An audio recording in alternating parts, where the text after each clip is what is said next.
बुधवारी ठाण्यात संविधान गौरव रॅली, डॉक्टर जितेंद्र आव्हाड आणि ॲडव्होकेट असीम सरोदे यांची उपस्थितीत सुमारे 5,000 संविधानप्रेमी सहभागी होणार. ठाणे रेल्वे स्टेशन ते जिल्हाधिकारी कार्यालय दरम्यान निघणार रॅली.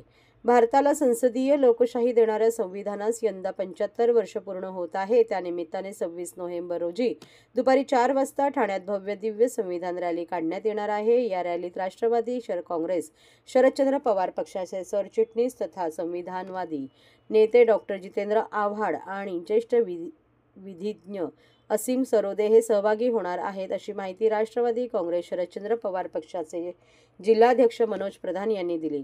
बुधवारी दुपारी 4 वाजता संविधानाच्या प्रतिकृती असलेल्या रथासह ठाणे स्टेशन येथील डॉक्टर बाबासाहेब आंबेडकर यांच्या पुतळ्यास अभिवादन करून या रॅलीला प्रारंभ होणार आहे. तळावपाळी येथील छत्रपती शिवाजी महाराजांच्या अश्वारूढ पुतळ्यास पुष्पहार अर्पण करून ही रॅली सिव्हिल रुग्णालयाकडून जिल्हाधिकारी कार्यालय येथे पोहोचेल. जिल्हाधिकारी कार्यालयासमोर संविधान प्रास्ताविकेच्या प्रतिकृतीजनक नजीक या रॅलीचा समारोप होणार आहे. या ठिकाणी डॉक्टर जितेंद्र आव्हाड आणि असीम सरोदे हे उपस्थित नागरिकांना मार्गदर्शन करतील, असे मनोज प्रधान यांनी सांगितले.